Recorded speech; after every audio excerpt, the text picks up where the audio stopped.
This podcast is part of the Planet Broadcasting Network. Visit planetbroadcasting.com for more podcasts from our great mates.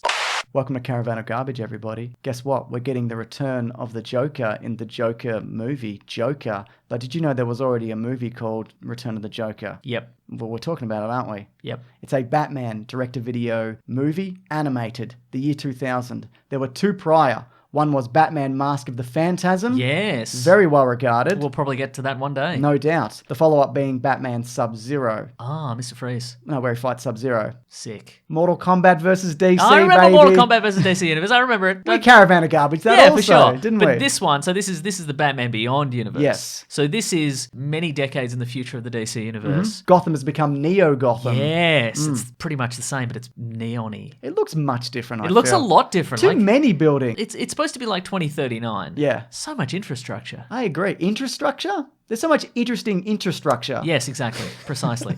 So this is set in a potential future of the DC universe where Batman decided to retire after he got a bit long in the tooth for crime fighting. Yeah. And he thought about using a gun and just killing criminals. And he's like, well, I can't do that. I'm going to retire. But not before he designed like a super advanced Batman suit. It can fly. I feel it's cheating.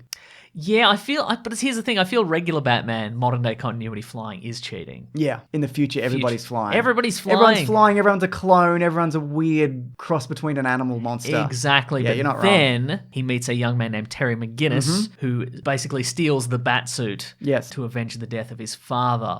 Or so he believes, We'll but get it's to sizzled. that. That's right. And then he convinces Bruce Wayne to let him continue on as the Batman in the future. And we get Terry McGuiness kind of gets his own rogues gallery. Yeah. A lot of them are callback villains as well. Yeah, so we got Sometimes the we'll Jokers. we get the Jokers, which the is gang. It's like a homage. We get the return of classic villains like Mr. Freeze shows up. Yes, Ra's al Ghul Exactly. comes back. Yeah. Anybody who can kind of survive into the future pretty much shows up in this series. I really like this series in general. I think it's a fun kind of future to the Batman the Animated Series universe. Yeah. I like all the callbacks and most of the cast returns. Like Kevin Conroy again plays Bruce Wayne. Yep. We get the great Frank Welker as Ace the Bat Hound. Absolutely we do, yeah. And the Batman Beyond suit, iconic, I think. It's one of my favorites. And it's anytime they do a spin-off from an iconic character, I think the inclination is to be like, this sucks and that design sucks. Yeah. But it's really good. I agree. Holds up, I think. It's simple and it definitely works for this kind of animation style. I would love to see it in proper live action at some point. Me too. Well, there has been talk of doing that at some point. There's been rumors for years. I think there was one even developed maybe in the mid-2000s, maybe. Maybe even before that, actually. Well, that's ages ago. That's ages ago. But the thing is, the series was eventually cancelled. It did kind of get a follow-up, which we'll talk about. And there are follow-up comics that continue There to are, this that's day. true, yeah. But this movie, the third movie, was actually going to originally be something called Batman Arkham, which was a third Batman the Animated Series movie,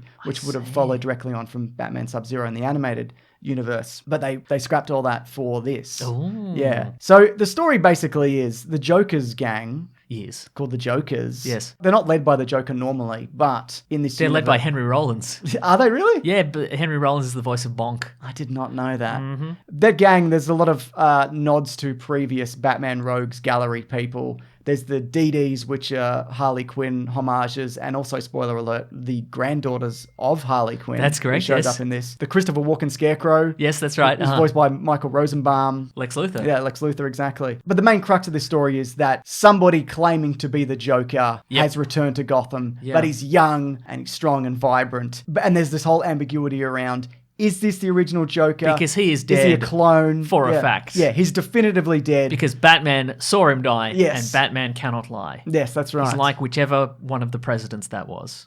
None of them. Yeah, they were all big liars. I like the redesign of the Joker in this. Yeah. he's apparently it's based off Hannibal Lecter. Oh, okay. There's a bit of that in he's him. he's very slick, and he's very he's more physically imposing, I think. Yes. Because we'll talk about it, I guess, in spoilers. We spoiling? Yeah, we're spoiling the whole thing. Okay, then right. Yeah. Well, if you haven't watched Batman Beyond: The Return of the Joker, maybe watch it now. Yep. We'll pause for 2 minutes. No. We'll pause for 2 minutes in studio. Yes. But it'll seem instantaneous to you, the viewer. Instant. You can just pause, I guess. That's right. Do That's whatever- how it do whatever works, you yeah. want. But we do get flashbacks to sort out what actually happened with the Joker. He kidnapped Tim Drake Robin, brainwashed him, mind controlled him, like broke him completely till he thought he was the son of the Joker. And then in a final... Put him in short pants. Put him in the ultimate indignity. Why would he do it? Yeah. And in a final effort to save himself, he ends up shooting the original Joker and killing him. The only people that know this are Bruce Wayne, Batgirl, Barbara Gordon, who's now the new Commissioner Gordon, and Yes. an original Commissioner Gordon who's You've dead. been promoted to new Commissioner Gordon. The little Joker boy is creepy, right? Oh, yeah. Yeah, very spooky. This whole... Batman Beyond, I think, was darker than the original Batman TV series, and I Yes. think this movie is darker still. Well, the thing is, that series was pitched as they wanted a young Batman adventure that kids could get into. Right, And I remember listening to a podcast on it from Fat Man on Batman that Kevin Smith did with the creators, and they were looking for a way to keep the universe going, but they wanted, kids superheroes, and that's how they came up with this Batman Beyond. But it's very dark, I would Yeah. say, comparatively even to the previous series. But there's actually another cut of this movie, not the one we watched, which is much more toned down. Like the way the Joker is murdered is not in it. They take out a lot of the grimmer stuff from one of the cuts of the movie. Now it doesn't, being 19 years old, people don't care as much. But at the time, there was a bit of like, this is a bit much for a kid's show about teenage Batman. For sure, yeah. Yeah, so the idea is that the Joker, when he captured Tim Drake, he put a microchip on him, which has all the memories and the DNA. Microchips and everything that is him. He was ahead of his time, Joker, in many ways, which would transform over a period of time through Tim Drake's subconscious, who'd now be 50-ish, into the Joker. Yes. And this personality is slowly taking over. Tim Drake is completely unaware of this. There's a red herring in this because there's like a CEO of the Wayne Foundation who's also voiced by Mark Hamill, who returns as the Joker. And he looks very And he looks like Joker-ish. him. So you're like, well, that's clearly the guy he's taken on the persona of the Joker. But that's what the Joker would want you to think. But it is the original Joker who's returned. Yes. It's a copy, but it's essentially all the memories and the abilities of the original Joker. And this microchip that he just has on the back of his neck. Real vulnerable position. And there's a point where he's like, do you know why I'm back? Because I've got this microchip on the back of my neck. Clear as day. Yeah. And of course that is his undoing because he electrifies it and kills this version of the Joker, which actually kills him pretty much in universe for good. That's true. Like there's parallel dimensions where different versions show up and whatever, but in this main continuity, this pretty much kills that original series version of the Joker. That's true, yeah. I really like the dynamic between Terry and Bruce and Barbara and all the supporting characters. That's the biggest letdown, I think, of this movie is the fact that he does have the chip on the back of his... Right. Like, again, if you're writing this as the darker, more grim, more intelligent version of a cartoon show for kids, give us something other than,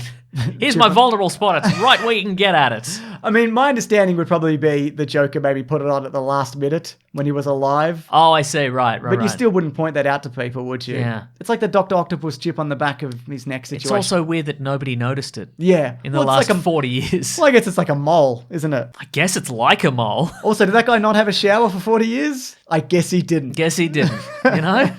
Hey, what's this? I'm a trained medical doctor. This is kind of like a mole. I guess I'll just leave it. Yeah. I guess they use police psychologists and not a dermatologist. Well, that's probably true, isn't it? Probably that's how he got away with it. The Batman suit, this new one also, which again I like, can go invisible. Yeah. Why don't you use it all the time? You would never not put that on, You'd right? always be invisible. Do you think, though, you'd get lazy in doing that? You'd just be worse at your job if you could... Because the original Batman didn't have invisibility cloaks, He's just sitting on... You can't see Batman, but you know he's there because you can just hear him chomping on a cheeseburger. Just sitting out the front waiting for crime to happen. Yeah. There's a nice little nod, or there's a lot of little nods to the original series. One being Bruce Wayne's car, the one that he fangs around in. Oh, yeah. Because he's returning to be CEO of Wayne Enterprises. He's like, I'm back. I may be old, but I'll bloody run this company into the ground. Don't you worry about it. I'm back. I'll do it. Yeah. But his car is actually an upside-down version of the Batmobile. You flip that, it's the original series Batmobile in design. It's not the actual car just grinding on its roof. Oh, I see, right. Through the street. Oh, because they're flying cars in the future. They're flying cars. Oh, or are they sometimes not? Sometimes There's they're a bit where like a giant space laser is coming after the new Batmobile. A Spacer. And it's tearing up all the road. But I don't understand why anybody's even on a road in this. Because you can just fly go anywhere, right? You can fly Should anywhere. be a real Fifth Element situation, yeah. Yeah. I do like, though, Bruce Wayne is like, I'm retiring you, Terry McGuiness, because the Joker is back and you are not equipped to handle this and you shouldn't be doing this. Obviously, he's just doing it because he doesn't want him to get hurt like Tim Drake did. But I like the way that Terry McGuiness figures out how to beat the Joker, and that is just to berate him senselessly. I mean, the only way to beat a comedian is a heckler. That's right, exactly, yeah. That's how you do it. And that's what he ends up doing. So, because the Joker, he's not initially fussed by this new Batman. He's like, you're not even Batman. I'm not even going to bother with any of this. But then when he's getting under his skin, because he's like, well, I have a skill that Batman doesn't. For one, I'll kick someone in the nuts or whatever. Oh, absolutely, yeah. Does he do that? Or is it a headbutt? You know, there's always a moment where he's like, you didn't expect that. You don't know everything about Batman because I'm the new Batman or whatever. I'm not kicker Batman. Yeah. Also, I can go invisible and fly. Yeah, that's right. Didn't say that coming, did you? Because I'm literally invisible. Yeah, so I like that way that they get rid of the Joker in this universe. There's a deleted scene from this. There's storyboards exist where Bruce Wayne actually goes back to Arkham to confirm that the Joker is dead because he talks about how they buried him. Oh yeah, okay. So there's an exhuming scene. They dig his body up. The thing is, when he gets there, the Joker's body, it's hanging from the ceiling with a note written on it that says, I know. So the Joker, the new Joker, had exhumed the body and had it up there be like, no, don't even worry about it. I'm ready for you, mate, or whatever, yeah. Well, that's pretty grim. Yeah, I think so too. We're all in agreement. Yes. That's too grim for a kid's show, and it's probably the reason they took it out. This, though, was going to get a sequel, but the thing is, this series, it was popular with fans, and it did okay. Yeah. It wasn't as popular as the original series, and this movie didn't sell enough to warrant the sequel, which they were going to make. Yeah, it's interesting, because and Mask of the Phantasm didn't do well either, and I think it undermarketed. Well, that was also a theatrical release, and everyone subsequently is not a theatrical release. Yeah. So this didn't shift enough VHS/early DVD units. Oh my God. To make it. Not enough alternate angles on the DVD. You know it. That's it. So what the story of the second movie was going to be is Catwoman was going to be the leading villain. The original Catwoman. Okay. And she was going to reveal that she'd cloned Bruce Wayne to create Terry, and that was going to be the surprise, right? That was going to be the twist. It was called Batman, I've got a surprise for you. She comes down from a rooftop on a walker. Yeah. But this was actually rolled over into a Justice League Unlimited episode. Yeah, I remember this one, yeah. Yeah. So Batman Beyond was cancelled, ceased, whatever you want to call it, for this new Justice League, which was a more traditional DC animated series. Yeah, right.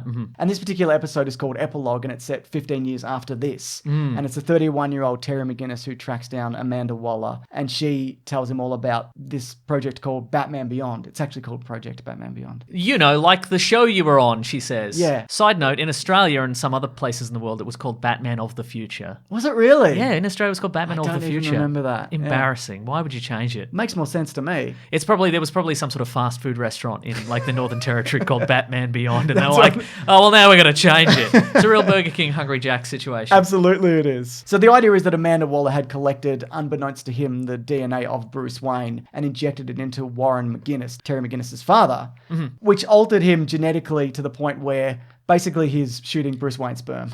Yeah, absolutely. I was wondering how you were going to euphemize that. I'm just going to lay it out, Mason. Yeah. That's the way it is. Yeah, there we go. He's got Batman in his balls. And then Warren McGuiness was going to lay it out, if you get my drift. I know what you're saying. So technically, Terry McGuiness is the son of Mary McGuiness and Bruce Wayne. Yes. And Warren McGuiness. No, because he's got 3 parents. Yeah, but Warren McGuiness is not a genetic match for Bruce Wayne. I see, right, gotcha. The other hint that he's Bruce Wayne's son is they're both redheads and Terry McGuiness has black hair, like Bruce Wayne. Okay, right. And then the idea was so instead of him just being a frail ginge who can't go outside... He's great at karate. I mean, that would explain why he's a creature of the night, because he just can't go out in the daytime. Yeah, you're probably right. So Amanda Waller then hires the original Phantasm from Mask of the Phantasm to kill Terry McGuinness's parents when he's 8. To replicate the death of Bruce Wayne's parents, Exactly. Yes. But then she's like, maybe I am taking this too far. Yeah. But then by coincidence, Terry McGuiness loses his father anyway. Not in his a mother. shopping centre. In a shopping centre, that's right. Never recovered. And then he ends up, by coincidence, meeting Bruce Wayne. Or you could call it destiny, Mason. I'm going to call it destiny. You're going to call it destiny? Yeah. And becoming the Batman regardless. And that's of the future. Of the future. Or as we call it, now, he would say. That's right, yeah. So yeah, that's Batman Return of the Joker and its subsequent sequels. There's still comics, like I said, that are continuing this universe. Yeah, and he's sort of been... He's another character, Terry McGuiness is another character who has been integrated into the DC universe as a whole. Yeah, he's from the animated series. To comic books. It's him, it's Harley Quinn. It's a good version of Mr. Freeze. Yeah, also that's made true, it over. Yeah. His origin is slightly different, I think, but, you know... The suit's the same, and that's the important thing. In some of the Arkham games as well, it's a skin. You can get the That's suit. true, yeah. I don't believe it does any of the Batman It does Beyond not. stuff, though. Correct, yes. Which is like, what's even the point then of Exactly. this? If you can't just put on the jet boots and fly over every obstacle in the game. Whilst you're invisible. That's correct, yes. Yeah. All in all, though, I would say this is worth checking out. I think so too. Especially if you're a fan of the original series. I don't think I like it as much as the original series, but I love that it is a continuation of the universe and all the callbacks and the returning characters and cast. It's a really clever idea for a follow-up to that series. It is, yeah. What do you give it out of 100,000 points? Bat points. Points. I'm going to give it 85,000 points. That's a good amount of points. I think so too. Yeah. I mean, again, it's losing points, obviously, for that he never stays invisible. You know what I mean? Yeah, absolutely. And he's losing points. It's losing points for the chip. Yes, on the very visible, vulnerable point Yeah. on his neck. Yeah, and it's losing points because don't give a character 1 million powers and then he forgets how to use them. Obviously, it also gains points for this version's universe of Ace the Bat Hound. That's true. Yeah. Yeah. I love it. Who we are going to see, I believe, in the Crisis on Infinite Earths CW crossover. Yeah. Excellent. Kevin Conroy is going to be old Batman so in great. live action. Yeah. Cannot wait. I can't wait. Is that out by the time this is? Who knows? Who's to say? Anyway, this has been Caravan of Garbage. We do this every Tuesday, but there's also videos here other days like Sunday and Thursday. Please subscribe if you would like to see any of these every week. Please do, and click that little bell icon. That does a thing, doesn't it? Who's to say? Okay. We also have a podcast, though, called The Weekly Planet, where we talk movies and comics and TV shows. That comes out every Monday. We do the news of the week and a topic. We're definitely doing one on that Joker movie, which will either be... I honestly have no idea. What's it going to be? I want it to be great. What's it going to be? Early buzz is... excellent, perfecto, people are loving it, but some of the change to the universe people might not like at all. The fact that it's only vaguely related to the Batman universe at all? Exactly. That's what I hear. It's just basically an insane man running around with clown makeup. Yeah. And if you have a suggestion for a Caravan of Garbage, you want us to talk about Mask of the Phantasm, you want us to talk about Batman 89, you want us to talk about your dumb dad, we'll talk about him. Sure, yeah. Yeah. We'll give him a bloody rinsing, mate. Absolutely, we will. Send us a photo of your dumb dad. We'll pick apart his weaknesses. Don't even worry about it. He'll want to be able to turn invisible. I tell you what. Anyway, I'm at Mr. Sunday Movies on Twitter. I'm at Wikipedia Brown on Twitter. Shoot us through a recommendation. And thanks for watching this video. Absolutely. Grab that gem, you guys. We'll see you next week. Goodbye.